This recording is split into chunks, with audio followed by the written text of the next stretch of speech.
ኢትዮጵያን ማበልጸግ ከተፈለገ የመጀመሪያው ጉዳይ ውሃ ሀብታችንን መጠቀም ከንጉሱ ነው የሚጀምረው። ያሳብ ከንጉሥ ኃይለ ሥላሴ ማለት ነው። የሞከሩ ስራ አላቸው። መንግስቱ በጣም ጥሩ ስራዎችን ሰርተዋል።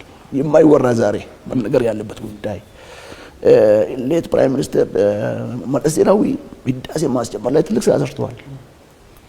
ቀጥሎ ክቡር ጠቅላይ ሚኒስትር ሌት በፊት ኤክስ የነበሩት አቶ ኃይለማርያም ደሳለኝ ሀሳቦችን አንድ ላይ በማምጣት ሶስቱ መሪዎች የግብፅም የሱዳንም የኢትዮጵያ ለመጀመሪያ ጊዜ ተነጋግረው ስለ ውሃ መጠቀም ስለ ህዳሴ በጠረጴዛ ዙሪያ ማምጣት መቻል ትልቅ ስራ ነው የተሰራው። ዛሬ ክቡር ጠቅላይ ሚኒስትራችን ዶክተር አብይ ደግሞ ህዳሴ የተበላሸበትን አስተካክለው እዚህ ጋር ማድረስ ላይ ትልቅ ስራ መስራት ችሏል ማለት ነው። ስለዚህ የዘመናት የነበረውን ቁጭት እንደ ማንኛውም ኢትዮጵያዊ እንደ ሙያው እንዳለው ሰው ሴክተሩን እንደመራ ሰው ሲታይ ትልቅ ቁጭት ነበረብን። ብዙ እድሎች ያመለጡን ቀደም ብለን ማድረግ እየቻል ሳናደርግ የቀረንባቸው ጉዳይ ዛሬ ተሳክቶ ሲታይ እድለኛ ነኝ ብዬ ነው የማስበው ማለት ነው።